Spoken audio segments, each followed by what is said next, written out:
Bienvenidos y bienvenidas a un nuevo episodio de las charlas de la enmienda. En esta ocasión invitamos a Sergio Toletti, que es un gran honor para la enmienda tenerlo en esta oportunidad. Igual no quiero dejar de mostrarles mis hermosas flores de Topinambur, que me están alegrando este día la mesa. Hola Sergio, ¿cómo estás? ¿Qué tal, Soledad? ¿Cómo andás? Pero no vimos las flores al final. ¿Viste No lo sé que son cómo. las flores? ¿Las Yo no llegaste a las ver? vi. Yo no las vi, nadie las debe ¿No haber las visto. ves? ¿No No. estás viendo la Ahí cámara sí, acá? ahí sí, ahí sí. Ahí Sí, sí, llegó. sí. ¿Viste lo Sí, que sí. son? Sí, sí, yo tengo acá en mi huerta, se han ya naturalizado, digamos, salen Y por de, todos lados. y Ujú. de un canterito te digo de 50 centímetros por 1 metro.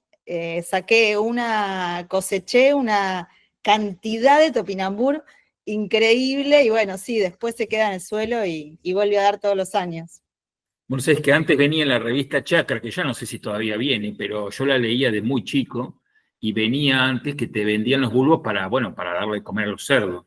Era muy común que la gente tenga una parcelita, y durante todo el invierno te quedan esos bulbos abajo del suelo y bueno, son muy ricos en ilurina, tienen un montón justamente ahora estoy escribiendo el libro de cerdos en pastoreo y justo estaba buscando información sobre Topinambur porque en realidad era muy vieja. Uno parece, muchos cultivos los tenés como muy nuevos, pero en realidad son usados de hace muchísimos años, ¿no?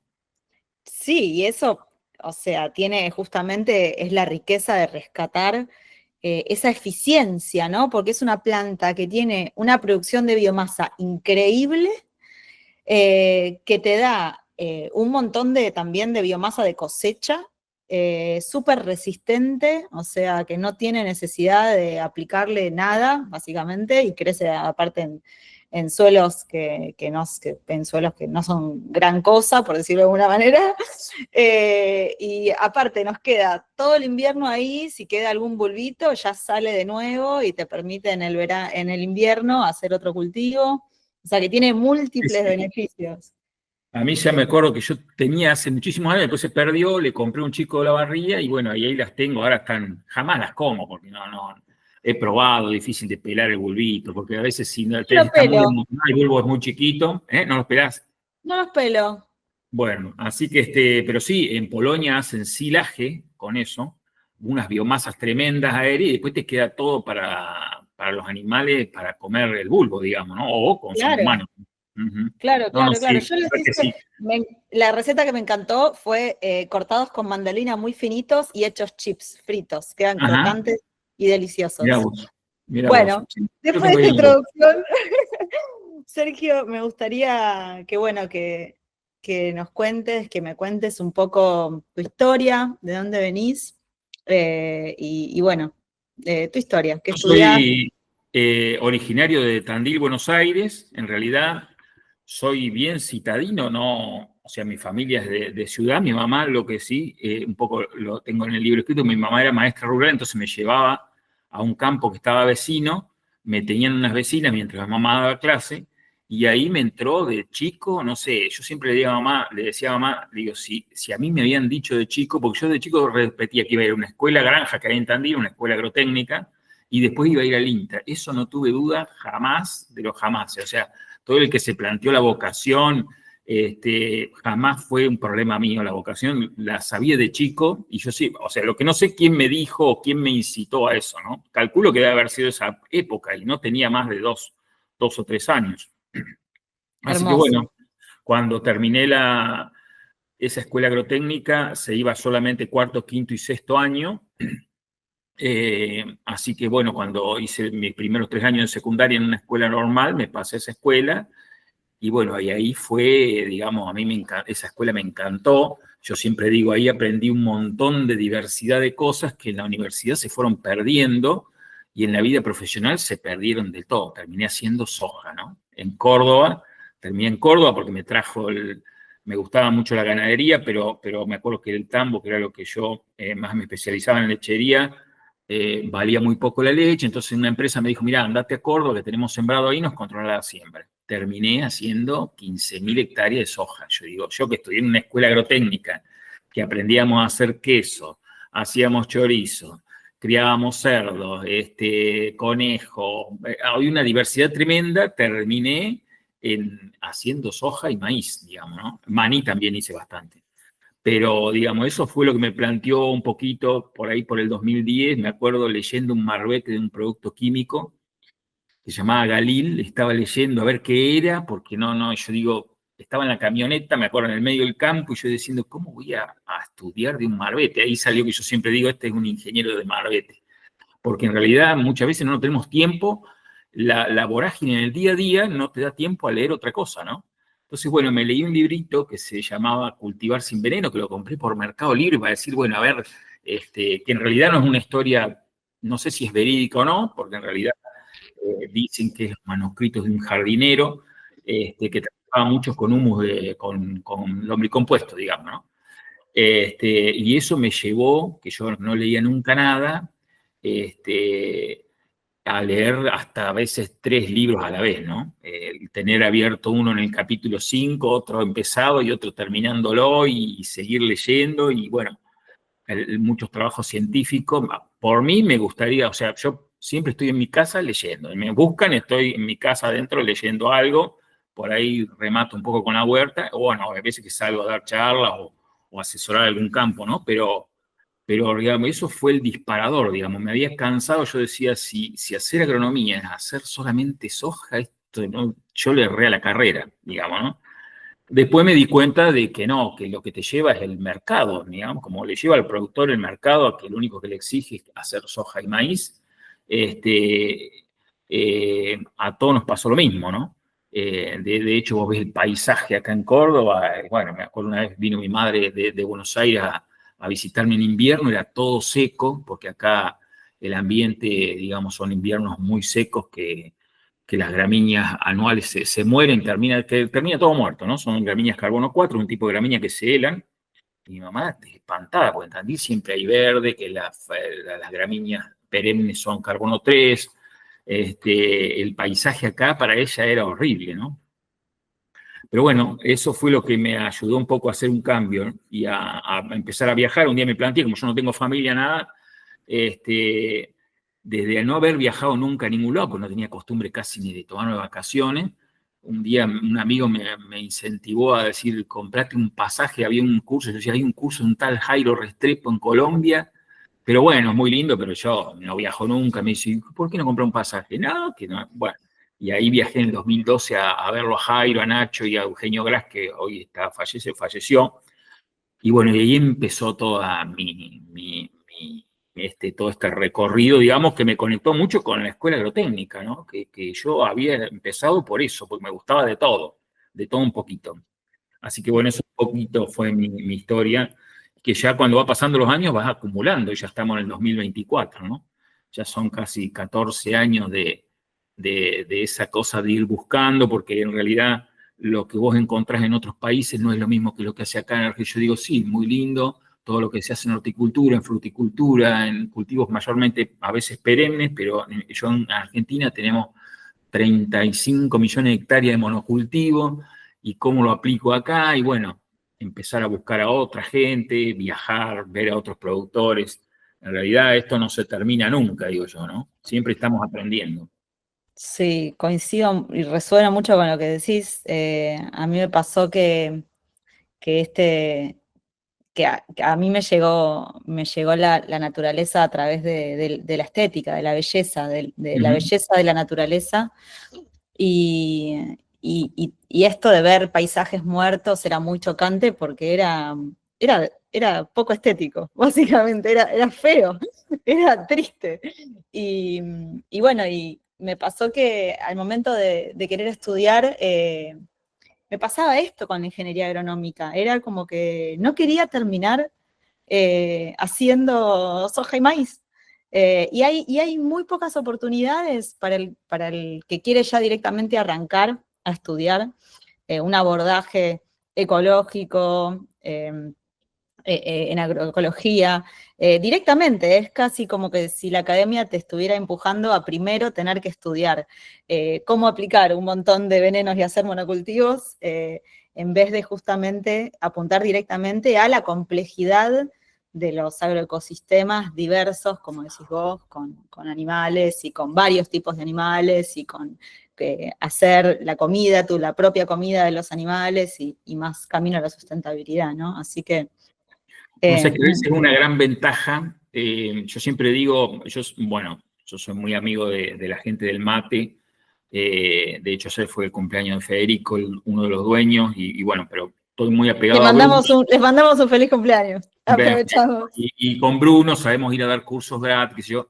Y Bruno se recibió, si bien en una universidad que le enseñó a hacer todo lo que vos decís, pero él nunca hizo agricultura convencional, a pesar de que el padre lo hacía, ¿no? Él como que arrancó virgen de eso y arrancó con ya directamente el pastoreo Guasén y qué sé yo.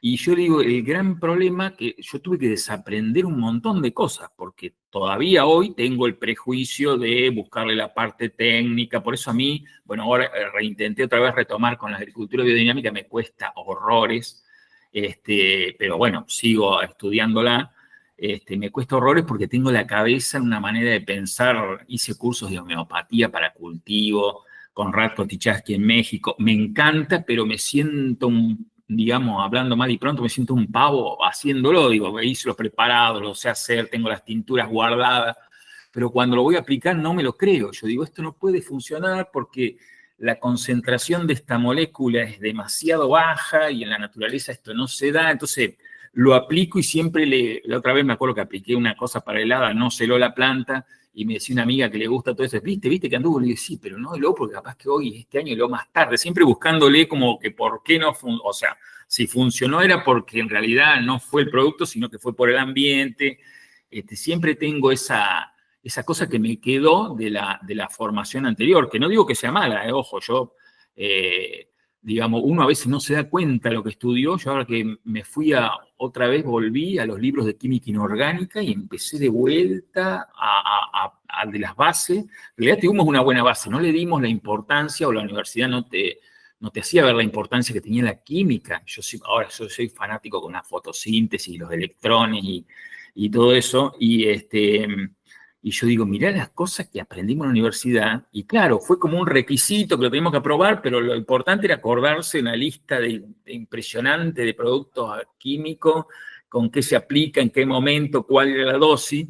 O sea, todo el esfuerzo se fue ahí y no el esfuerzo en entender las cosas básicas, ¿no? Yo a veces me llaman de cultivos que nunca jamás vi en mi vida, y creo que a veces hasta doy soluciones certeras porque uno en realidad es lo básico. Uno va al suelo y dice, che, loco, mira, yo de banana no sé nada, pero este suelo está detonado.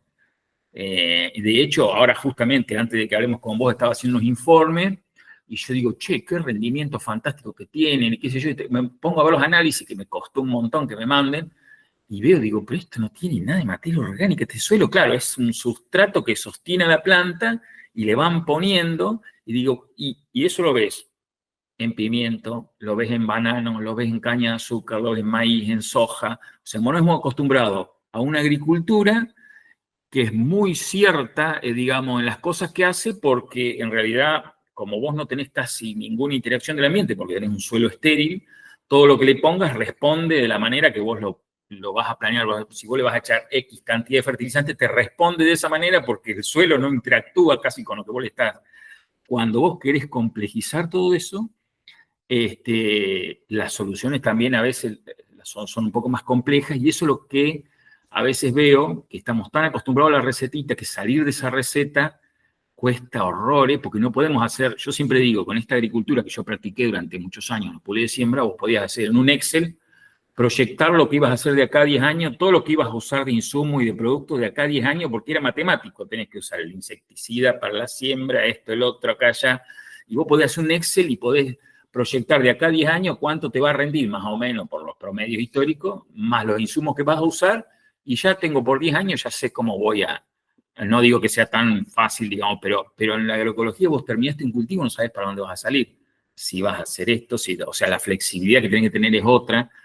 Pero bueno, todo eso, al que estudió una agronomía común como la estudié yo, cuesta horrores el desaprender, digamos, ¿no? El que por ahí viene de otro palo lo entiende mucho más fácil. Me pasa con abogados, que yo me voy a un curso, y que vos le explicás más o menos y agarran viaje enseguida. Y digo, ¿cómo miércoles? Yo me dedico a esto y entiendo la flexibilidad que tiene él, digamos, porque bueno, uno tiene esa cosa en la cabeza. Me ha pasado muchas veces con Bruno, decirle, che, vení a ver este cultivo. Vos no sé que yo le tendría que aplicar tracina, porque van a nacer las malezas. Y si no hay maleza, y si nacen, y si, bueno, si nacen, después fíjate qué hacer, pero hasta esa temporada, digamos, a veces se nos complica los que estuvimos toda la vida haciendo otra cosa, ¿no?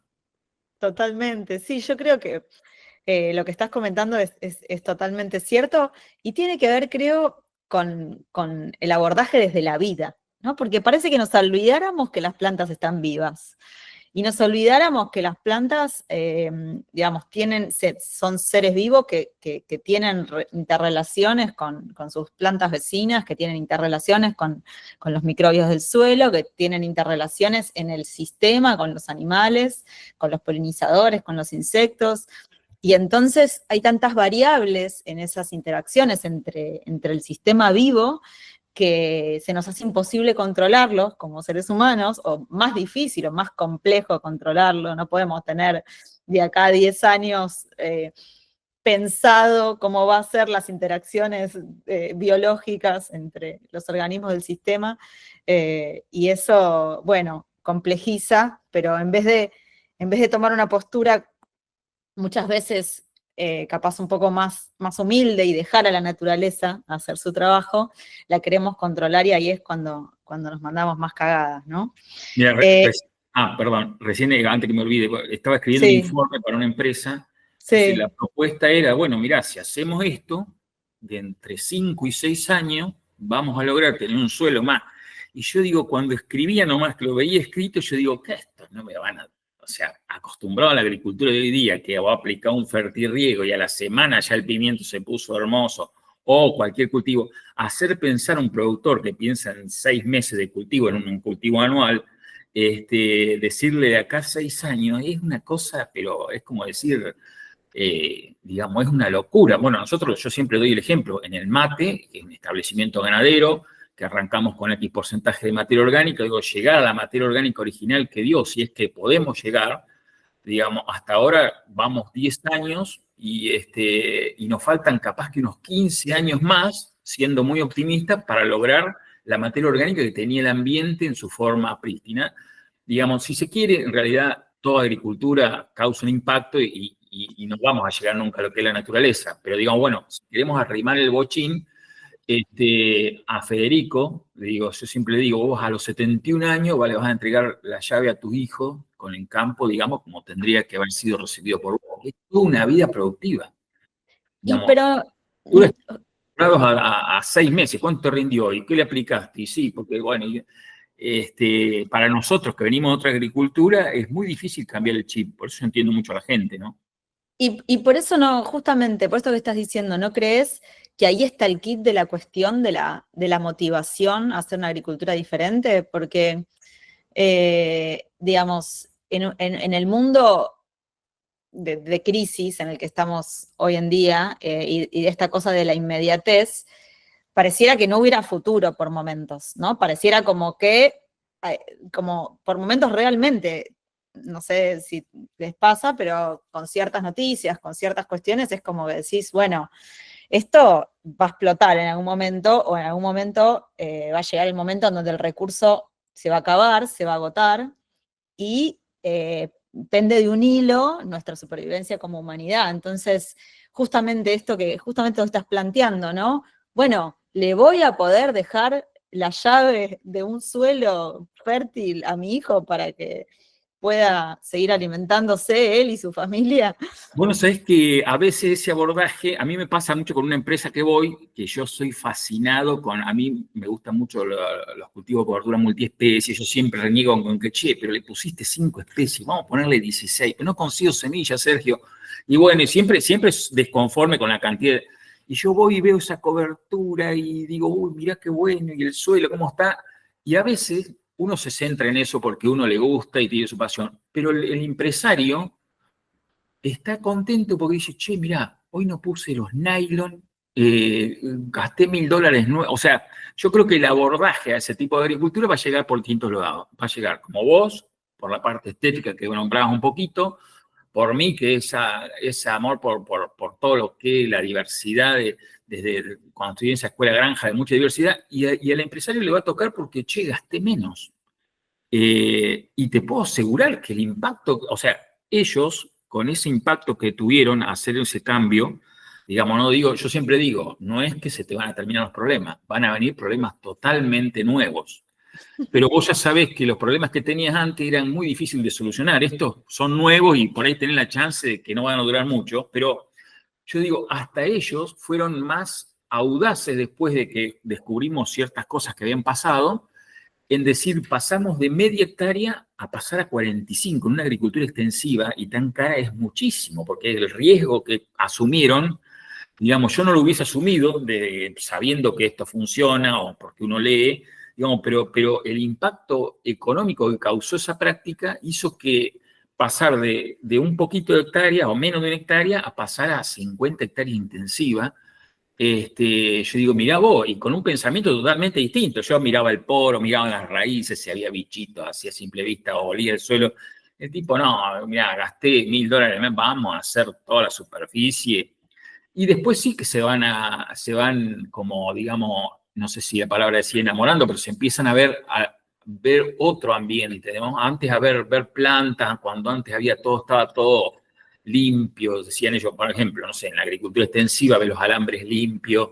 Eso el productor lo llamó. El otro día estuve en una reunión de productores muy grande y muy, o sea, de grupos CREA, y había un hombre muy enojado con lo que yo decía o mostraba, porque había uno de los productores que también quería hacer agricultura regenerativa, porque decía, che, no, pero esto, mirá los yuyos que tenés ahí.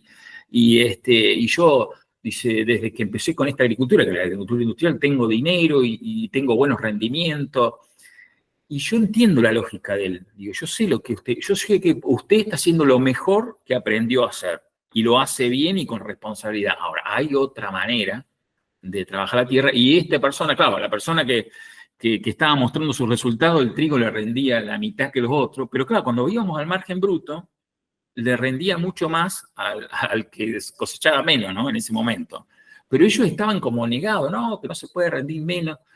Y digo, bueno, ustedes tienen que, digamos, ya que son un grupo, digamos, tienen que respetar de que alguno de los productores quiera salirse de la caja y ustedes tienen que, como grupo, se tienen que acompañar, porque si no, ¿para qué es un grupo, no?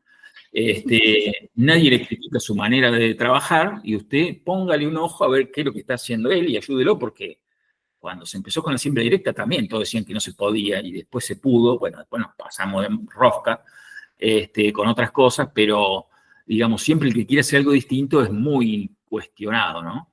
Sergio, Pero bueno, sí. me gustaría adentrarnos un poco en lo técnico. Sí.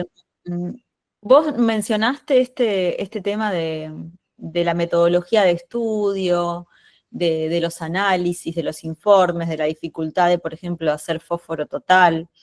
Eh, Me gustaría saber tu opinión en cuanto a la metodología que se utiliza hoy en día o que tienen a mano los agrónomos y cómo impacta eso en el conocimiento y en la toma de decisiones justamente para llevar adelante una producción. Bueno, yo creo que si uno ve las limitaciones que tiene, o sea, los análisis de suelo responden al tipo de agricultura que vos estás practicando, digamos, ¿no? Si vos haces la agricultura, no sé cómo llamarla, industrial, o pongan el nombre que quieran, vos sabés que vas a hacer fósforo y te va a dar el fósforo soluble, que es una medida de laboratorio, que es aplicarle a la muestra, y eso lo que hace ese análisis es como ver lo que podría extraer la planta como fósforo disponible, ¿no? No es el fósforo total. Pero bueno, yo siempre le hago ver a un productor, le hice hacer un análisis de fósforo total casi que no te lo hace en ningún laboratorio, qué cantidad de fósforo tiene un suelo, lo sacamos hasta el metro de profundo. La cantidad de fósforo que hay es tremenda. Yo digo, ¿cómo puede ser que con todo el fósforo que vos tengas, tenés que traer fósforo de una cantera que tiene una fecha de caducidad, que unos dicen 80 años, otros dicen 300, todo va a depender de la energía que se use, qué sé yo, digamos, con todo el fósforo que vos tenés. En definitiva, cuando se termine, ¿qué te va a decir la industria? No, mira, la verdad es que hay que usar el fósforo que viene en el suelo, pero hay que saber recircularlo, qué sé yo.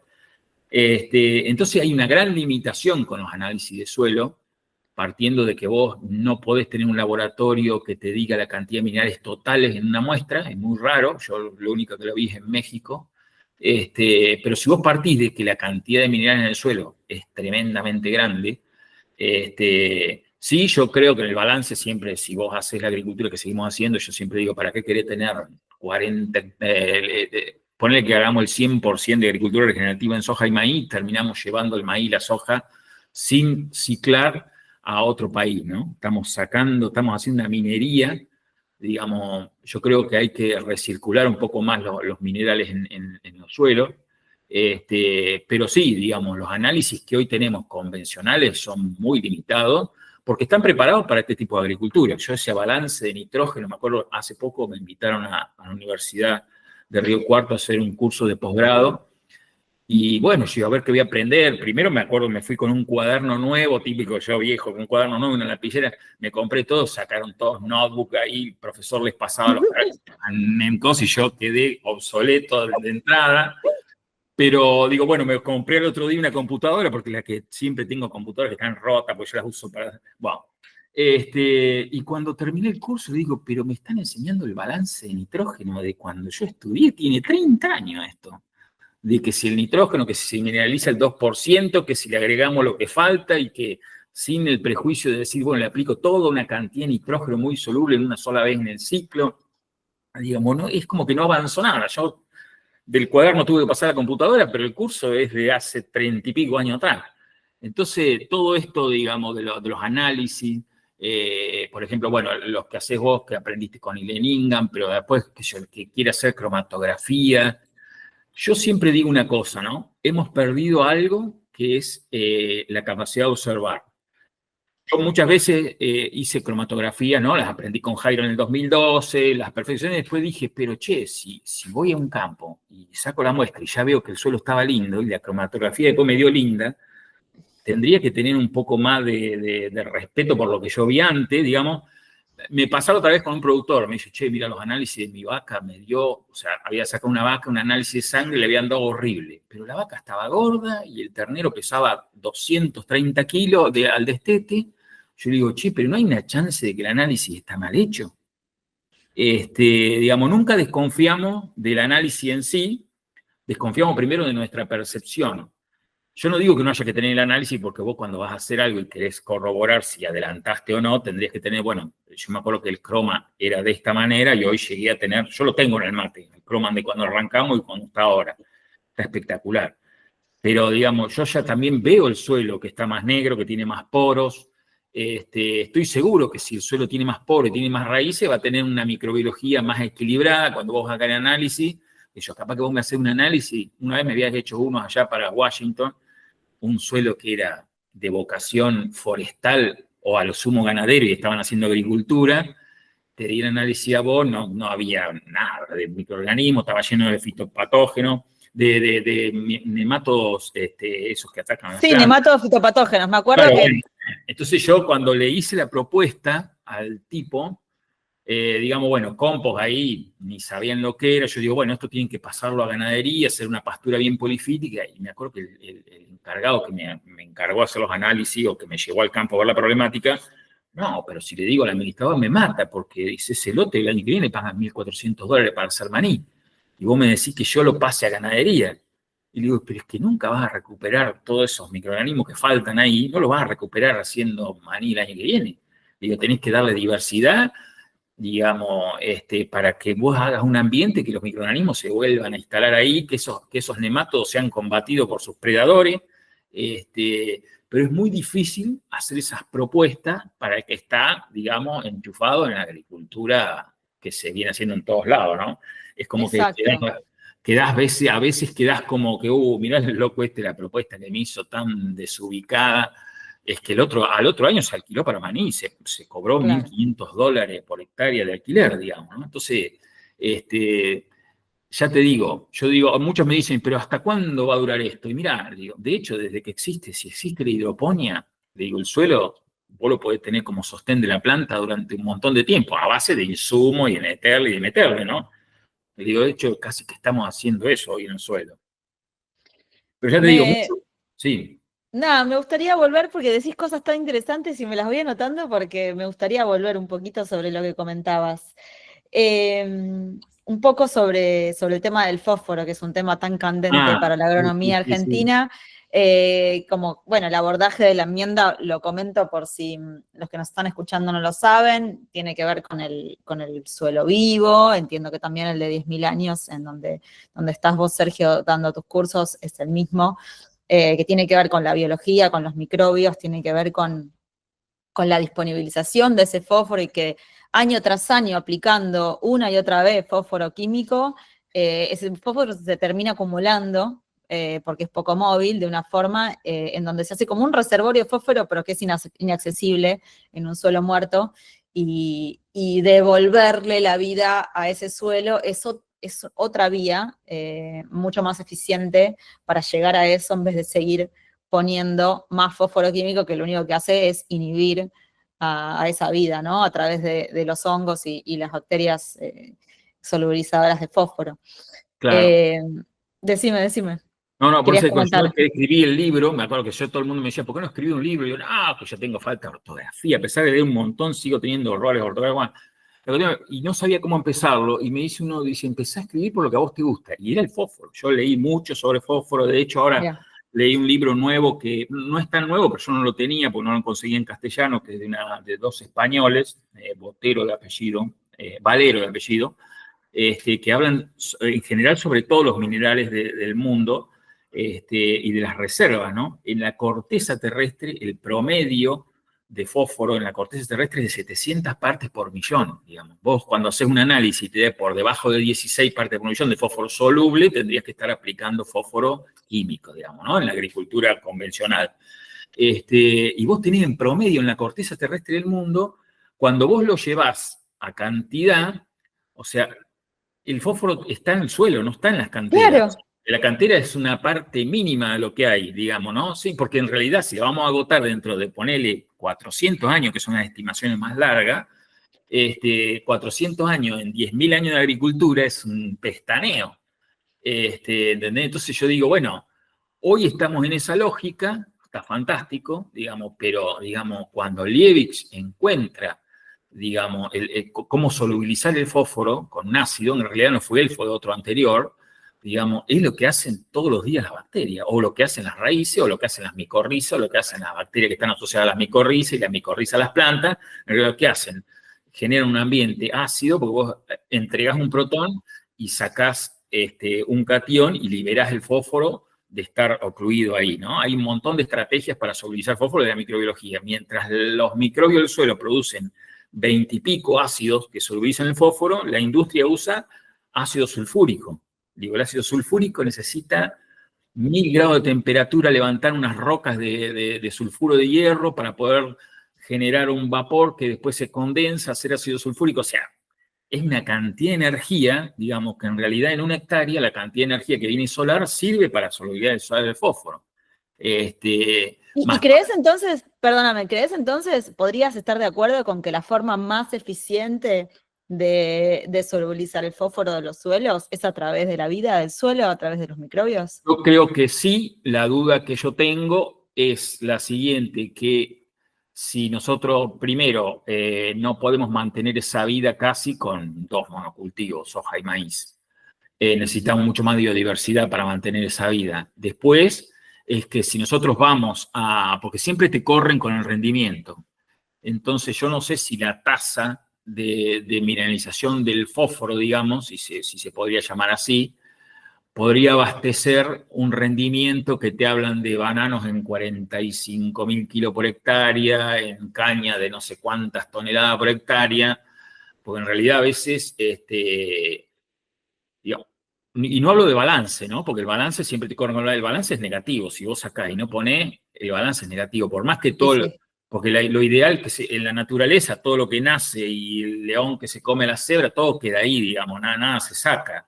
Digamos, nosotros tenemos un sistema agrícola que por eso digo, como no es natural, siempre tiene impacto y el balance va, bueno, tratemos de hacerlo menos negativo. Si vos vas a hacer soja y maíz, trata de darle agregado ahí dentro del campo como para que se recicle, que sea cerdo, animales, vaca, lo que sea, tratar de reciclar un poco más. De hecho, yo siempre digo, ese alimento de cercanía a veces que se propone, en Argentina somos tan pocos, o sea, tenemos casi una hectárea agrícola por habitante, ¿no? O sea, nosotros estamos obligados sí o sí a exportar alimentos. Si exportar alimentos, a exportar minerales, ¿no? Entonces los balances de minerales van a ser negativos. Pero eso no quiere decir, digamos, que vos, la microbiología es la que va a solubilizar el fósforo. Porque ya te digo, cuando se agoten las canteras, poner que son dentro de 300 años, va a estar el tataranieto de los que están ahora. No, pero en realidad, sí, el fósforo en realidad está en el suelo. Hay que saberlo solubilizar y hay que saberlo ciclar. Te vamos a vender, bueno, ahora no te van a vender el fósforo porque no hay más, pero te van a vender la bacteria o te van a vender la cosa para decir, hay que solubilizarlo para dárselo al cultivo, ¿no? Pero sí, yo eso del fósforo lo tengo bastante claro. De hecho, han venido mucha gente acá al mate, grupos de agricultura muy buenos, digamos, y a veces los técnicos me decían, che, explícale un poquito lo del fósforo, ¿viste? Porque ellos no se animaban, sabían que era más o menos así, pero no se animaban a hablar, ¿sí? Decirle lo que puedo decir del fósforo, porque nosotros tenemos en el mate el monte, donde están los árboles, que es una tapera vieja, nosotros sacamos muestra y da que fósforo soluble tenemos 150 partes por millón, porque el laboratorio donde lo llevamos decía, esto te lo mide hasta 150 partes por millón, no sabemos si tenemos más soluble, digamos, ¿no? ¿Y qué había ahí? Bueno, está lleno de árboles y pájaros, y vos agarrás el suelo y tiene una estructura espectacular. Y digo, bueno, acá está la biología full. Entonces, ¿y por qué en el suelo tenemos, salís del monte ese y tenemos 30 partes por millón de fósforo soluble? Porque no hay microbiología que le estoy disolviendo. Si ya te dije que hasta el metro de profundo tenemos 350 partes por millón nosotros acá. Digamos, y las raíces a veces llegan hasta mucho más profundo, o sea que el fósforo no es la limitante. Me gustaría preguntarte también entonces, porque resaltaste muchas veces el tema de la diversidad, ¿no? Para vos, ¿cuál es la mejor forma de regenerar suelo? La forma más eficiente a nivel técnico, digamos. Si no tuvieras que pensar, ¿no?, en las limitantes de tal o cual productor, digamos. ¿Qué harías vos si Sí, hoy yo te creo, regalan muchos un proponen, campo yo creo que degradado? en esta zona que viene de pastizales con monte, sería un pastizal y la ganadería. Ahora, bueno, yo me acuerdo una vez me enojé con Piñeiro Machado porque vino a comer acá, que Piñeiro Machado, que es el profesional que siempre mantuvo vigente lo del pastoreo Guasén, y él me vio con una remera de Jairo y me criticaba porque eran todas pavadas, eso que yo digo, bueno, a ver, dígame cómo hago agricultura con los conceptos. Yo siempre digo que la agricultura tiene que imitar a la ganadería, al revés de todo el mundo, porque todo el mundo dice, bueno, la ganadería está trazada técnicamente, la ganadería tiene que imitar a la agricultura, que tiene la precisión, que tiene esto, que tiene la fertilización. Yo digo, es al revés. Si la ganadería es tan buena para generar suelo, porque lo ves en los ensayos de larga duración de INTA, digamos, bueno, ahora, no podemos hacer todo ganadería, bueno, hagamos agricultura. Y bueno, tenemos que empezar a meter mucho más biodiversidad de cultivo, tenemos que empezar a meter cultivos de cobertura multiespecie entre los cultivos comerciales. Los cultivos comerciales, tratar de no hacer los monocultivos, sino que, bueno, son cambios muy radicales para lo que estamos acostumbrados a hacer, ¿no? Nosotros hemos hecho avenas cebadas con arveja y colza, que se cosechan juntos, y la gente hasta a veces se enoja, ¿viste? Porque, ¿qué? Mirá que quieren inventar, que yo esto, no es un invento, digo, o sea, 8.000 años se hizo en Mesoamérica esto. Digo, lo que pasa es que, digo, hay que encontrar una manera distinta, digamos, de hacer las cosas. Digamos, de hecho, los grupos CREA han hecho policultivos, hace en el año 90 y algo hacían policultivos, ¿no? Mucho más simplificados, pero se hacían. ¿Cuál fue el problema? Técnico, o sea, había que adaptar la maquinaria a poder cosechar un policultivo, entonces como eso era complicado desde el punto de vista técnico, se abandonó y se simplificó, digamos, esa simplificación, simplificó el suelo, simplificó la microbiología, y vos hoy estás dependiendo de insumos externos que antes no dependías, ¿no? Claro, Pero bueno, la idea es un poco esa, digamos, ¿no? Yo siempre me baso en dos trabajos que encontré, que es el experimento GENA en Alemania, y hay otro sí, experimento que se hizo donde se probaban poner parcelas con una De hecho, especie. perdóname, Sergio, perdóname, el experimento GENA, por si alguien no lo conoce, tenemos una charla de la enmienda dedicada exclusivamente al experimento GENA, en donde lo Mirá. explicamos. Bueno, está fantástico. Después hay otro que no me acuerdo dónde lo saqué, pero es un experimento donde ponen parcelitas de una especie, dos especies, tres, hasta 16 especies. Después de esas 16 especies ponen 16 todas leguminosas, 16 todas gramíneas, 16 todas compuestas. Después ponen 16 que tengan 30% así. Entonces, pasaban 23 años y decían, bueno, la que era más biodiversa en familias y en número, o sea, todas las que tenían 16 especies y la que era más biodiversa en familias botánicas, habían aumentado más la materia orgánica, la capacidad de intercambio catiónico, la cantidad soluble de fósforo, o sea, sin aplicar nada, digamos. Lo que pasa es que hoy pensar en 23 años para acomodar un suelo, muchas veces las propuestas es, bueno, aplico la microbiología de entrada, biodiversa, a través de un té de compost, o bueno, otros venden un consorcio de microorganismos que no sé ni cómo los mantienen estables en su proporción, pero bueno, hay un montón de cosas, digamos, hay balancear cationes, digamos, que se hizo durante muchos años, digamos, bueno, yo tengo que tener una cierta proporción de calcio, magnesio, sodio y potasio en el sitio de intercambio, bueno, lo acomodo y empiezo a hacer una agricultura más biodiversa y lo mantengo, porque ¿qué pasa? Antes se hacía eso, se encalaba los suelos, porque para regular toda la parte química, seguían con la misma agricultura y a los pocos años vuelta otra vez a tener el problema, digamos. Pero, Los y, 3 meses, sí. perdóname, y entonces me gustaría detenerme ahí un minuto. ¿Crees de alguna manera que el tema de los bioinsumos, pero no productos biológicos en donde uno compra una bacteria o un hongo, sino bioinsumos, estoy hablando de, por ejemplo, extracto de compost o supermagro o algún biopreparado en donde haya biodiversidad, ¿no? De microbios y sean como consorcios microbianos completos. ¿Crees que eso empuja a la regeneración y empuja y le da Mirá, como una yo creo que aceleración? nuestra cabeza de aplicar algo nos dice que tenemos que aplicar algo, digamos, ¿no? Mm, Eh, Muchos se vayan más en el diseño, de decir, bueno, ¿cómo voy a diseñar? Voy a dejar cordones biológicos, que eso me... Porque yo, por ejemplo, nosotros en un campo, Leonardo Simini, hemos hecho dos años nomás de cultivo de cobertura, aumentamos la microbiología del suelo medido por las enzimas, casi no claro, te digo que al doble, sin aplicar nada, ¿no? Ahora, claro. ¿qué hubiese pasado si nosotros hubiésemos hecho un té de compo, aplicar microorganismos de monte, lo que vos quieras, quizás hubiésemos acelerado un proceso, digamos, ¿no? Que eso es lo que yo voy a veces con, digamos, bueno, si tengo tan mal balanceados los cationes, tengo muy poco calcio, eso va a decir que no voy a tener estructura, que sé yo, bueno, si encalo al principio, pero además le pongo compo y esto y arranco, yo creo que todo es válido. Claro. Nadie tiene la receta, muchos son muy afectos a los té de compost, otros, bueno, yo a veces publico cosas para picantearla un poco, claro, porque el otro día, a pesar de que yo admiro a Jairo, pude viajar con Jairo por México, he estado viviendo en la casa de Nacho Simón, o sea, no les voy a ir a escupir el asado a ellos, ¿no?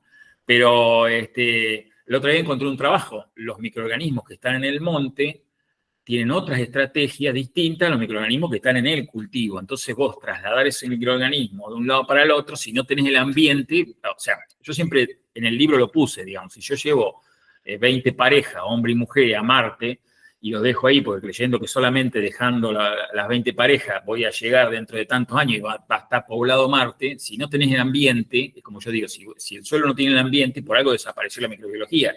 Es como, ¿qué es primero, el huevo o la gallina? Bueno, hacer los dos, diseñar mejor tu sistema productivo con más biodiversidad y si querés también aplicarle té de compost, aplicarle microorganismo nativo. Es como que, bueno, podés regular los cationes, muchos son totalmente adversos a decir, che, tengo que tirar 4.000 kilos de calcio por hectárea con magnesio, con potasio, bueno, pero digo, la técnica está, hay un montón de trabajo hecho, pero es como dice, cuando vos diste el curso con el Ingham, si vos aplicas calcio y después no tenés una red fúngica que lo sostenga, a los pocos años vas a perder otra vez el calcio. Bueno, Y sí. pero el calcio en realidad faltaba, o no, porque ese ensayo de 30 años te dice que en 30 años el calcio se va a regular solo, pero vos no vas a esperar 30 años a veces. Entonces, podés acelerar procesos con un montón de herramientas. Lo que Claro, pasa es que si lo vamos a tomar de vuelta como que es un insumo que vas a tener que comprar o que te vas a tener que hacer, este, pero ya te digo, yo creo que va muchas veces en gusto, yo siempre trato de decirle a la gente, a veces nos hacen falta, pero aceleraría un proceso, digamos, ¿no? claro. Siempre, Eh, en la eh, enmienda decimos siempre como que tenés una gran botonera con un montón de botones y vos podés apretar el botón de los cultivos de servicio solamente, o podés aplicar el botón del compost solamente, o el botón de la rotación con ganadería solamente, pero capaz si apretás todos juntos, es como que sí, la además que respuesta es un poco más rápida. cuando más distinto a lo natural sea lo que vos estás haciendo, más palanca va a tener que tener de algo externo, digamos, ¿no? A pesar de que lo puedas hacer vos, microorganismo de monte, porque si vos vas a hacer monocultivo de guayabo, digamos, el monocultivo lo vas a tener que sostener siempre de alguna manera. Ojalá lo puedas hacer vos con tus propias herramientas, podés hacerle cultivo de cobertura entre las líneas de guayabo, podés aplicarle té de compost, podés hacer un montón. El otro día había visto en vid las ventajas del té de compost, cómo colonizan la hoja de la vid y hace que la vid tenga menos problemas de botritis. O sea, Sí, hay un muy montón de herramientas, beneficioso en digamos, viña. ¿no? Sí, Claro, pero hay un montón de herramientas. Cuando más alejado esté de la naturaleza tu sistema, menos vas a necesitar. Quizás en un pastoreo o hacen no vas a necesitar prácticamente casi nada. No digo que nada, nada. pues no sé, pero digamos, bueno, vos ya vas a hacer un monocultivo de bananas, a pesar de que le puedas hacer cultivo de cobertura y qué sé yo, sigue siendo un monocultivo y va a tener un problema en el suelo. Entonces, bueno, yo digo, yo no descarto nada, digamos, ¿no? No descarto nada.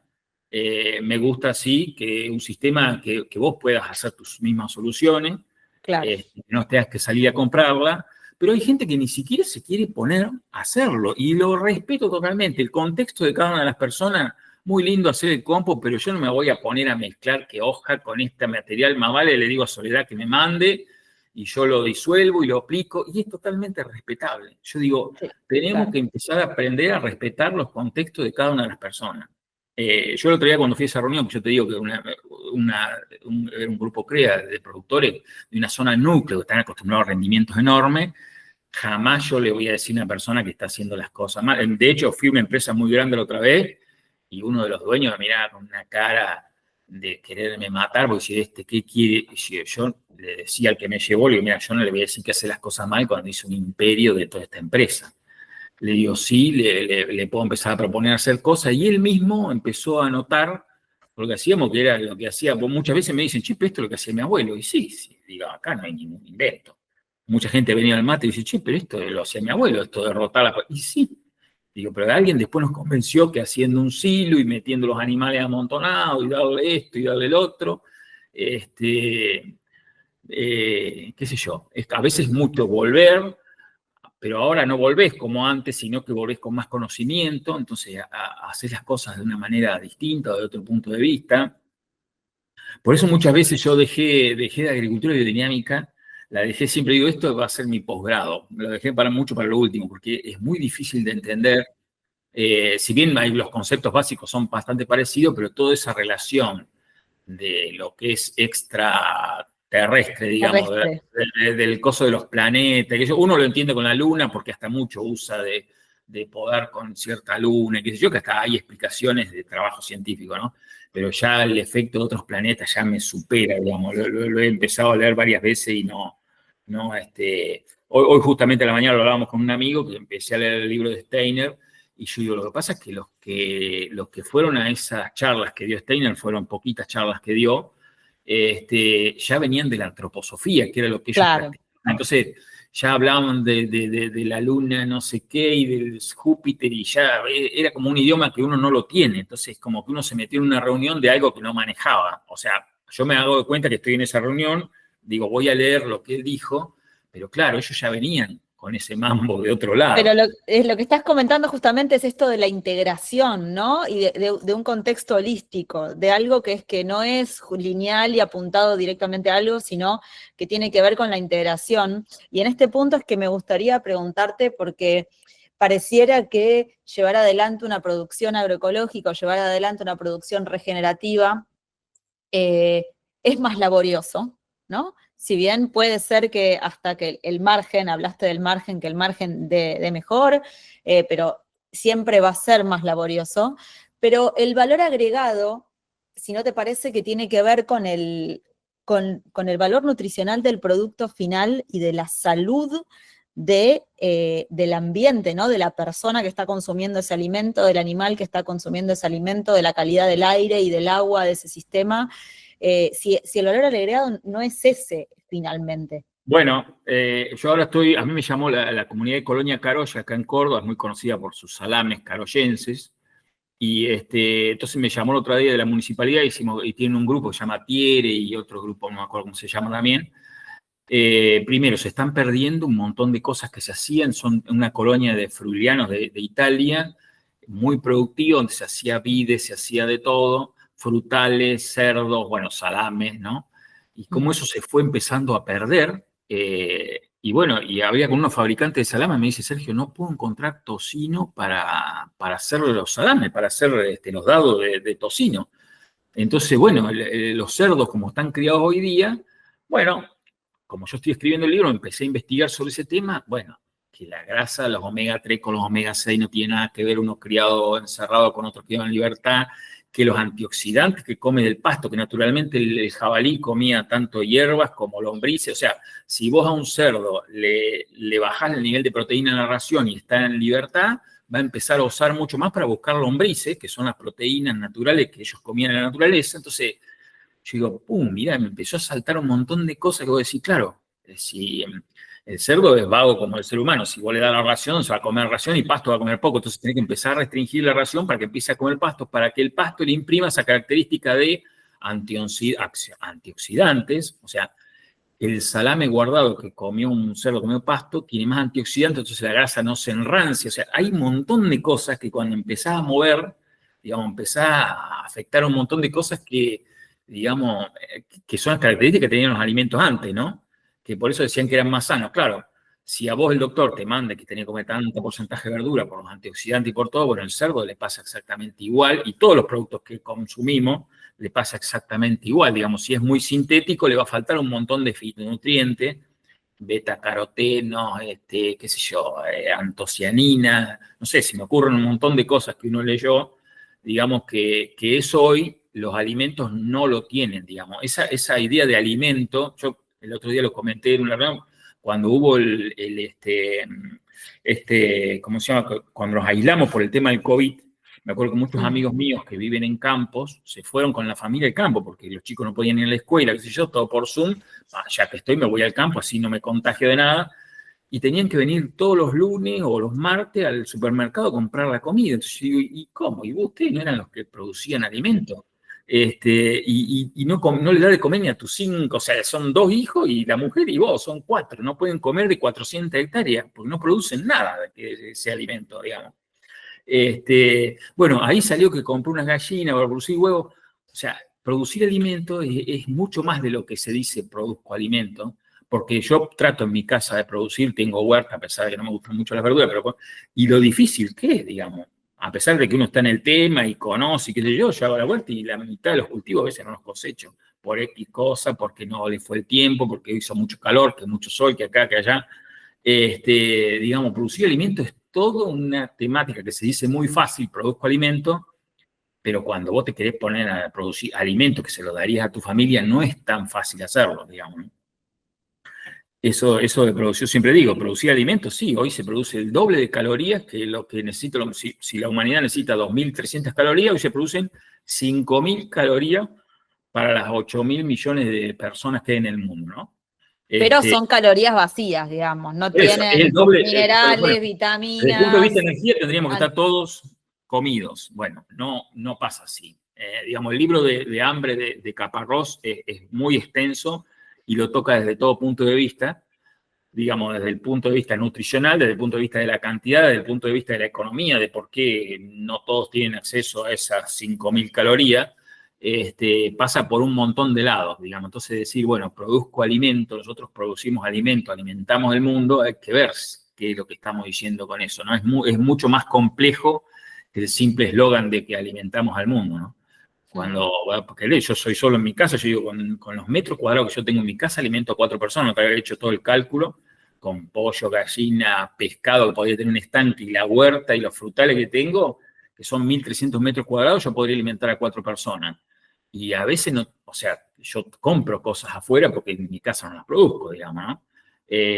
Porque este año, qué sé yo, querías todo el tomate y tuviste un ataque de chinche enorme, o vino una seca, digamos. Es muy serio esto de producir alimentos, digamos. Entonces, más que el eslogan tradicional. Pero bueno. Sí, yo apuntaba un poco a la recompensa, ¿no? A Sí. que a diferencia de probablemente esa rúcula que estoy produciendo de alguna manera de forma agroecológica me alimenta más que esa rúcula que capaz puedo llegar a acceder o a comprar, que es pura agua y, digamos, y está como vacía de vitaminas y minerales. Entonces, en algún punto me preguntaba por dónde está la recompensa a la laboriosidad de afrontar una producción que no sea Sí, convencional. el hecho de que por ahí nos hemos acostumbrado que toda esta industria que hizo esa agricultura que nosotros llamamos a veces industrial, dio alimentos baratos que si vos decís, bueno, no me alimenta, pero hoy nos acostumbramos, bueno, vos hoy decís, yo produzco un salame de cerdo que tiene antioxidante, que tiene omega 3 y qué sé yo, y vale el doble que el otro, y acá en Argentina, como gran parte de nuestro presupuesto mensual se va en alimentación y no te lo van a comprar. Quizá en Nadie lo otros países, valora, digo, digamos. claro, no es que no lo valoran, que quizá lo valoran, pero no llegan a fin de mes si se ponen a comprar eso, ¿no? A pesar de que le va a ser mucho mejor desde la salud, priorizan un montón de otras cosas. En otros No, países, tendría que antes de comprar el salame, producirlo. bueno, está bien, pero ponele, Claro. digamos, o sea, en Argentina creo que el 98% de las personas están urbanizadas, o sea que es muy, a veces impensado, podés hacer un poquito, pero bueno, pero a lo que voy es que, por ejemplo, el otro día estaba leyendo, que en Inglaterra, por ejemplo, del salario normal de las personas, el 7% se dedica a alimentación. Entonces ellos sí pueden del 7% aumentar el gasto porque en realidad no les representa. Hoy nosotros en Argentina, del presupuesto del salario, capaz que tengas el 40% o el 50%, no sé cuánto será de alimentación, entonces vos te vas a restringir de un montón de cosas, ¿no? Sí, sí. Pero sí que tenés que ser consciente de que en ese alimento barato vienen un montón de costos ocultos, digamos, ¿no?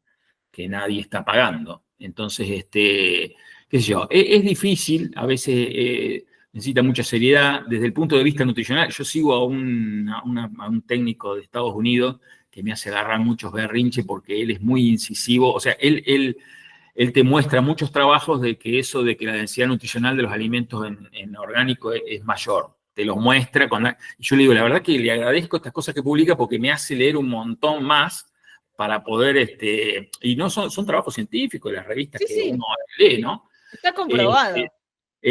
No, pero al revés, digamos, ¿no? Él te demuestra con otros trabajos que lo que nosotros decimos, la densidad nutricional, no es como nosotros ¿No es decimos, ¿no? así? O sea, bueno, son trabajos, digamos, ¿no? Pero bueno, a Sí, veces vos ves el sesgo, que sí. nosotros podemos también usarlo a nuestro favor, de otro lado. Pero bueno, yo digo, es un hombre que yo leo porque siempre me hace saltar la térmica en el sentido de que yo, ¿cómo? O sea, el esfuerzo para refutar algo tenés que tener un poco de conocimiento. Entonces, digo, te hace leer mucho, digamos. Yo lo sigo bastante porque, bueno, la otra vez justamente él hablaba del compost. Si vos lo ves al compost no como una manera de inocular, sino que de agregar carbono al suelo, él decía, bueno, pero en realidad estás desvistiendo a 100 santos para desvestir a uno, porque en realidad el compost que vos estás juntando viene de otro. Por ejemplo, si fuera una solución para las 30 millones de hectáreas en Argentina, ¿de dónde vas a sacar todo ese carbono? Yo hago compost en una empresa que hacemos mucho, ¿no? Sí, En realidad es todo la limpieza del feedlot, que vos claro. decís, sí, lo estamos aplicando a los pimientos, pero estamos sacando de un montón de hectáreas de maíz y soja que se hizo, estamos sacando todo ese producto que no volvió a su lugar de origen y lo estamos aplicando, o sea, estamos desvistiendo a 100 santos para vestir a uno solo. Sí, de ese Exacto. punto de vista está fantástico, pero no creo que el compost se resuma solamente a eso, digamos. Es No, como tiene que ver con la la economía parte negativa de la circular. ley. Y tiene Sí. que ver también con la contaminación, ¿no? Con que no se acumule y se centralice también en un lugar, en un relleno sanitario en donde va a contaminar, sino, ¿no? Reutilizar esa... Yo creo que tenemos que asumir de que también un poco de la agricultura se hace, o sea, también, esto no se sabe si es primero el huevo o la gallina. Pretendemos que se haga una agricultura más sana cuando todos nos estamos urbanizando cada vez más, porque el mundo se va a urbanizar. Y esa urbanización requiere de una agricultura que no es la agricultura de cercanía, porque no está cerca de donde se produce el alimento, porque vos te fuiste a una ciudad que cada vez son más grandes, y la tendencia a nivel mundial, ojo, de lo que se venía hablando normalmente es que nos estamos urbanizando. También hay tendencia a que nos vamos a 11 mil millones de habitantes y ahora leí la otra vez una de la revista Lancet que en realidad a la tasa que estamos teniendo hijos, porque yo no tengo ninguno, pero mucha gente, o sea, para aumentar la población tiene que tener 2,1 hijos por matrimonio. Entonces vos ves que en realidad hay proyecciones que dicen que para el 2100 seríamos nada más que 6 mil millones de habitantes, ¿no? Por eso que te corren por la producción, no, porque hay que producir para tanto, para tanto. Y si no nos estamos reproduciendo de la manera que, o sea, no está aumentando la población y encima en forma de pareja, en otros continentes mucho menos que en otros. Pero yo digo, todas esas cosas que le damos por cierta a veces no son tan, esas proyecciones que tenemos de muchos años atrás hoy no son como son, digamos, pero sí que tenemos que ser conscientes que nosotros nos estamos urbanizando cada vez más. De hecho, bueno, acá, no sé, en Argentina creo que el 90 y pico de las personas viven en ciudades. Claro, El campo está totalmente despoblado, ¿no? sí, sí. Entonces vos decís, bueno, queremos hacer algo que sea amigable con el ambiente, que sea alimento de cercanía, pero en realidad cada vez nos alejamos más de donde se producen los alimentos nosotros. Entonces la agricultura es consecuencia también de eso y eso es consecuencia de la agricultura. Entonces es como que hay que sincerar un montón de cosas, digamos, no es tan fácil. Coincido, Sí, sí. Mm, coincido. ujú. Bueno, Sergio, es súper interesante hablar con vos y tengo la sensación que podía quedarme hablando todo el día. No, sí, a Quería, mí también. Por eso que a veces cuando te dicen, che, vos hablate de tal tema, no, más vale hablemos de bueyes perdidos porque sale en realidad para lo que uno, digamos, a mí me cuesta mucho, por ejemplo, no puedo preparar una clase y usar siempre la misma clase, siempre, porque lo que, es más, hoy porque comentamos sos cosas que las hablé. curioso, somos Sí, muy sí, hay curiosos. cosas que te comenté que las hablamos a la mañana con amigos míos, ya que arrancamos temprano, los que somos viejos, que nos levantamos temprano al cohete, pero temprano, ya empezamos a interactuar y empezamos a hablar cosas y eso ya te dispara para hablar ciertos temas, ¿no? Me gustaría, bueno, nada, vamos a dejar en la descripción el link también a tu libro para que puedan acceder las personas. Si me quisieras cerrar un poquito con tu libro, ¿cómo fue Sí, bueno, el libro, te digo, salió porque en realidad Bruno Baschetto, que escribió su libro Ganadería Paralela y el otro, me acuerdo que me invitó a escribirlo juntos porque él en realidad iba a empezar a hacer de gallinas. Como él vino mucho a casa y bueno, se llevó unos libros, yo soy muy, a mí siempre me gustaron las gallinas, entonces llevó libros que yo tenía del año 60. Me decía, che, vamos a escribir un libro, me dijo, tal editorial escribió un libro. Y yo digo, me acuerdo, yo daba los exámenes en la universidad y no iba a buscar los exámenes porque siempre me retaban por la falta de fotografía. A pesar de que, digo, refuto eso del que lee mucho no tiene falta de ortografía, porque yo leo montones y cada vez está peor. Y con esto de la inteligencia artificial, cada vez voy para atrás. En vez de evolucionar, involuciono. Entonces no lo quise hacer. Pero después, claro, todo el mundo me decía, che, ¿por qué no escribí? ¿Por qué no escribí? Y yo, sabés que en realidad me gusta mucho compartir, porque de hecho mucha gente me conoce, porque yo comparto en el Facebook, y ahora con esto de que se comparten en otras redes, se comparte solo, digamos, ¿no? Entonces lo que hice fue buscar desde el 2015 en adelante todo lo que había publicado, lo imprimí, o sea, lo guardé en un Word, lo empecé a acomodar y así escribí el libro, digamos, ¿no? Porque a mí me gusta, digamos, cada vez que leo algo del libro me parece algo interesante, como estoy solo acá en casa, no puedo compartir con nadie, lo pongo ahí en las redes. Y bueno, entonces junté un montón y terminé escribiendo el libro, me ayudó una chica, una editora, por supuesto, pues yo le digo, bueno, si lo entendés vos, que no venís del palo de la agronomía, lo va a entender todo el mundo, pero a su vez quiero que un técnico le sirva para aprender también, por eso tiene creo que tiene Jairo el otro día, Restrepo los contó, creo que son como 140 y pico citas bibliográficas, que en realidad no me las leí todas para el libro, sino que las vine leyendo de hace un montón, Yo siempre tuve el cuidado de cuando sacaba algo de un libro, poner de dónde lo había sacado, entonces me fue muy fácil, digamos, hacer todas esas citas bibliográficas. Lo mismo pasó con los cerdos. Los cerdos me acuerdo que me gustan desde que iba a la escuela agrotécnica. Entonces tenía material guardado. Digo, bueno, voy a hacer una cosa, voy a empezar. Justo se dio que también publiqué algo, me llamaron de Colonia Carolla. Entonces empecé a investigar mucho el tema este de cómo cambia la calidad de lo que uno produce en cuanto a cerdo. Entonces, bueno, y ahí ya lo tengo bastante terminado, pero bueno, todavía faltan. Pero bueno, así salió el libro, qué sé yo, por devoluciones creo que fueron buenas.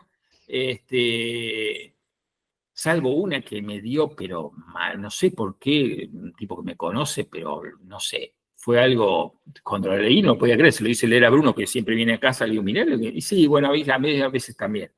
Pero en realidad mucho, el que no viene del palo valora mucho todo lo que está escrito y es entendible, y el que viene ya del palo, lo que valora mucho, hay mucha gente que le encanta las citas bibliográficas, porque te dispara a decir, che, a mí esto me interesa, de los paisajes polifuncionales, o de la milpa, o de cosas, entonces están todas las citas bibliográficas que uno puede consultar para desarrollar más el tema, ¿no? Bueno, muy bien, Sergio. Nada, en un momento quiero resaltar que la enmienda colaboró ahí en un pequeño pedacito con ese trabajito que hicimos sobre los nematodos fitopatógenos y los manchones que no sabían. ¿Cómo fue esa historia? Me gustaría saberla bien, porque me acuerdo que No, bueno, el tema, yo había... había hecho el curso con vos, bueno, yo siempre leía el Ingham, después sabía que vos habías hecho el curso, entonces cuando vos dabas el curso, digo, yo me enganché porque yo estudio todo lo que, o sea, me faltan los cursos, yo siempre le digo a un amigo, le digo, me faltan los cursos de biodinámica, que acá en Córdoba se hacen mucho, a mí me cuesta mucho la parte de cuando arrancan todas esas, que hacen esas rondas y qué sé yo, la parte blanda del tema no sé, no parece que no encajo ahí porque mi formación fue muy técnica. Y a mí háblame de números y esto, pero de la otra, de que agarrémonos de la mano y eso es, bueno. Pero bueno, tendría que saberlo. En realidad siempre lo dejo eso para más adelante. Pero bueno, cuando te conocí a vos, entonces me llama un productor y me dice, mirá, tengo una parcela donde habían sembrado un verdeo y había manchones donde no había nada. Digo, bueno, qué sé yo, no se veía ningún insecto, no se veía ninguna plaga visible a simple vista, pero como era un suelo de la zona de Vicuña Maquena, que son suelos de 75% de arena, son suelos que vos mirás los mapas viejos de uso de suelo y te dice forestal o ganadero, pero más forestal que ganadero, porque no sirven, es pura arena, digamos, ¿no? Son suelos, con esto de la siembra directa, hoy se puede sembrar un montón de suelos, digamos, se simplificó todo, a la raza, la misma receta, pum, pum, y claro, se hicieron agrícola, y cuando vos en suelos más frágiles cambiás el uso, digamos, se deterioran mucho más rápido, y esto perdió una materia orgánica, yo mido siempre el índice de la materia orgánica, me daba bajísimo, o sea, si el índice de materia es como un examen, te sacaba un 1, te sacaba un 10, bueno, el 10 es un suelo prístino, el 1 y estaba en 2, digamos, tenía un 2 en la materia orgánica aplazado. Claro. Pero yo no podía explicar más ahí. Entonces le digo, mirá, hay una chica acá en Buenos Aires que hace unos análisis que a mí me gusta porque en el Ingham le hice más o menos un comentario. Entonces te mandé y salió que había muchos nematodos fitopatógenos, ¿no? Sí, que eran claro, esos manchones. claro, en esos manchones estaban todas las raíces llenas de esos nematodos. ¿Qué quiere decir? No estaba el predador, bueno, todo lo que vos ya sabéis. Pero claro, el tema es cómo, desde tu visión, la visión de Leningham, cómo le propone a un tipo té de compo, hacer el compo, o sea, cuando uno tiene un depósito ahí lleno de productos químicos, bueno, porque yo, bueno, ¿qué le pongo? No, pero más allá de eso, más allá de qué hacer con el problema, me interesa como lo del diagnóstico, ¿no? Porque no podían sacarle la vuelta de qué era. Vos me habías dicho como que dudaban de si era, de si era otra cosa, que no sé. Y el hecho de poder tener la foto y decir, bueno, efectivamente son nematodos fitopatógenos. Por lo menos Sí, te hace decir, bueno, por lo menos si voy a aplicar un químico que sea específico para eso, y no de repente por un aplicar un lado, fungicida sí. que hubiese sido todavía más perjudicial y no hubiese resuelto el problema. Pero yo lo que voy es que como que no estamos preparados para, no me acuerdo que el técnico de ahí, que es muy amigo mío, me dice, Sergio, ¿yo cómo le digo esto al contador? Porque el contador era o sea, no el contador, sino que era el administrador de la empresa. Si Claro. un campo que el año que viene te lo alquilan para maní y te pagan una fortuna en dólares, digamos, ¿cómo yo le voy a decir, che, no, mira, esto lo tenés que meter, poner que sea antes de cómo, pero yo mi cuesta es decir, mira, ya que tienen tambo y tienen vaca, le digo, hacer Ah, una pastura bien polifítica, claro, y aumentar porque la además materia me acuerdo que orgánica. se había caído un algarrobo, porque zona de algarrobos ahí, no sé si algarrobo o chañar, y se había caído hace como 5 años, todavía estaba el manchón donde había estado el árbol. Yo digo, fíjate lo que hay ahí donde estuvo el árbol, todavía tenía un manchón, como se llama, de fertilidad, porque eso no se trabajó. Ahora que el árbol se cayó y se trabajó, todavía sigue más fértil. Bueno, si hacemos un análisis ahí en ese manchón, te va a dar mucho mejor que en el resto del lote. Quiere decir Claro, que, pero además, si vos te fijas los mapas viejos, yo tengo un amigo que hace por ahí cerca también agricultura orgánica, y yo digo, la verdad que este campo no tiene vocación agrícola, digamos, vos estás haciendo agricultura porque no, digamos, en realidad yo le decía, digo, vos hacés orgánico porque no aplicás producto químico, pero con ecológico esto no tiene nada porque moviste un montón de veces el suelo. Bueno, ahí cambiamos un montón de cosas también para hacer, cultivo de cobertura y algunas otras cosas más, pero en realidad, digamos, siempre ver qué vocación tiene el suelo primero, y sí. bueno, pues todo Igual esto. también eso que mencionás que en suelos frágiles, digamos, un pequeño aumento de la materia orgánica o una práctica regenerativa impacta mucho más o se nota mucho más la regeneración que en suelos, digamos, más aptos o más No, vos te vas fértiles, al suelo de digamos. la zona. Bueno, pero antes, todo está estudiado, digamos. Antes en las universidades te enseñaban que los suelos de la zona núcleo, vos podías hacer 7 años de agricultura y después volver a 3 años de pastura, y en la zona de San Luis podías hacer 2 años de agricultura, que era una agricultura más abocada a la ganadería que agricultura en fin. Y hoy en día eso se volvió como que no, ahora se puede hacer 100% agricultura durante toda la vida, y se dieron cuenta de que no, tampoco. Entonces, bueno, y ahora están buscando esos trabajos de hace un montón de años atrás. Este, así que bueno, yo digo, Bueno, todo vuelve, pero con otra mirada también. para cerrar, Sergio, ¿algo más que quieras agregar? ¿Algún mensaje? ¿Alguna reflexión No, mirando bueno, hacia el que yo futuro? siempre digo que, digamos, uno tiene esta ñoca de leer, ¿no? Siempre uno, porque es medio nerd, así le gusta, pero yo digo, más que nada, el productor tiene mucho sentido común y que lo dejó de usar, ¿no? Que lo dejó de usar porque después le vinieron con la receta, no, mire, esto es así, ¿verdad? Y muchas veces a mí me sorprende de que vos le explicás algo al productor y lo agarra mucho más rápido que uno, que el que se lo explicó. Me pasa con Leonardo, Simini, me pasa con otra gente, que la gente se embala más porque, pero es lo que yo vi toda la vida, digamos, ¿no? Esa gente que tiene manos verdes, no es que nació con una vocación tiene mucha observación en las plantas, digamos, no minimicemos esas cosas, digamos. Uno no las tiene porque no estuvo todos los días. Me voy a decir, como mi mamá ponía una planta y prendía, pero no es que tenía mano mágica, nació con un don, sino que es muy observadora, lo ve desde otro punto de vista, digamos, y eso el productor lo tuvo toda la vida. Y después me pasa algo, y lo cuento esto y no terminamos acá, porque si no terminamos más, pero yo siempre cuento, hay un libro donde habla de que los que crearon la champaña, no sé si eran monjes benedictinos o cuáles eran, que olían el suelo para ver dónde poner las viñas, ¿no? Entonces yo decía, pero mira que esa pavada, que mira que va a ser así. Y hoy hay computadoras que olfatean el suelo, los ácidos grasos volátiles que emite el suelo.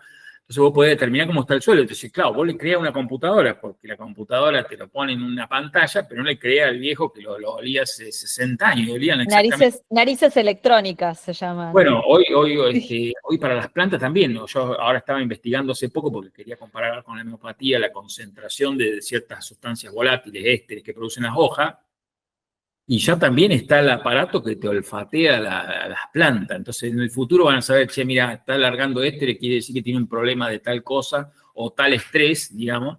Y quizá una persona que está todo el día con las plantas ve que uy, la planta está triste. Y bueno, pero no tiene la computadora, pero tiene la cosa de que las vio todos los días. La vio cuando estaba linda, la vio cuando estaba fea, entonces, bueno, sabe que está triste. Viste, mira, esta sale con que la planta está triste, pero en realidad la observó todos los días. Bueno, el productor de campo toda la vida, yo digo, la milpa se hizo durante 8.000 años, generando un suelo recontrafértil sin ningún trabajo científico hecho. Era todo prueba, error, y lo que veía el productor que sembraba, ¿no? Y lo que transmitía de voz a su hijo. Entonces, bueno, un poco más confiar, o sea, usemos todo, digamos, no una sola parte. Revaloricemos lo humano, ¿no? Sí, Y nuestra seguro. observación. Seguro. Bueno, gracias, Sergio. Un placer Bueno, tenerte Soledad, con un gusto, nosotros, de un chicos. placer charlar con vos y que tengas un hermoso día. Seguimos en contacto, saludos a todos los que nos estuvieron escuchando. No sé si alguno va a Chau, durar. chau. Chau, Sí, nos chau. vemos. Chao, hasta luego. Gracias.